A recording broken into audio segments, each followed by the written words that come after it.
Jangan membuat bagimu patung yang menyerupai apapun. Jelas, itu perintah. Salve guys, saya ingin menanggapi video ini ya. Kalau kita lihat di dalam video itu ada seseorang yang mengatakan nggak boleh membuat patung yang menyerupai apapun di dalam bait Elohim ya, bahasanya begitu ya. Tetapi mari kita lihat pertama-tama mengenai tulisan di terjemahan baru atau TB2. Apakah di Keluaran 20 ayat 3-4 itu apakah ada kata patung atau tidak? Dan kemudian nanti kita melihat bagaimana bait Allah Salomo, apakah di dalamnya ada patung, ada gambar atau tidak.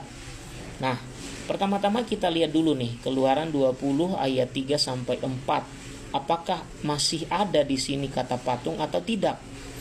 Jangan ada padamu ilah lain di hadapanku. Jangan membuat bagimu berhala yang menyerupai apapun yang ada di langit di atas. Nah, coba perhatikan, di sini tidak ada lagi tulisan patung, tapi tulisannya berhala. Tulisannya berhala. Jadi, bisa dikatakan bahwa sumber yang selama ini mereka gunakan itu belum diupdate. LAI saja sudah mengupdate. Ini tulisannya bukan patung yang tepat, tapi berhala.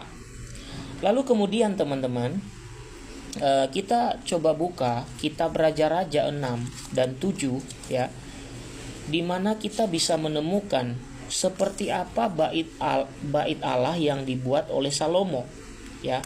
Kita mulai dari sini, ini ya. Ini Raja-Raja pasal 6 atau bab 6. Lalu kemudian kita lihat apa saja yang ada di dalamnya. Dan apakah nanti seperti yang diucapkan tadi, nggak boleh ada patung, nggak boleh ada gambar di dalam bait Elohim, gitu ya kira-kira ya.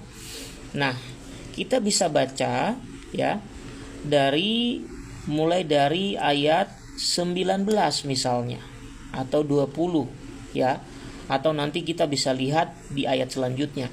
Kita mulai dari ayat 14 ya. Demikianlah Salomo mendirikan rumah itu lalu menyelesaikannya.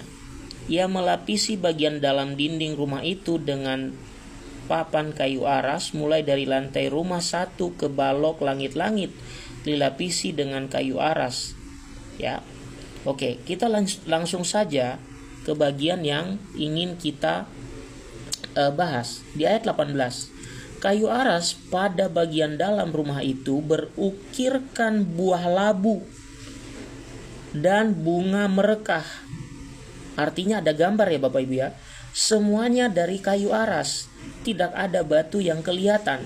Demikian disiapkan ruang terdalam di rumah itu dan di bagian paling belakang supaya di sana ditempatkan tabut perjanjian Tuhan. Oke. Di sini kita lihat ada gambar. Sekarang kita lihat di mana ada patung ya. Kita baca dari ayat 27 ya. Ia menempatkan kerub-kerub itu di tengah-tengah ruang terdalam.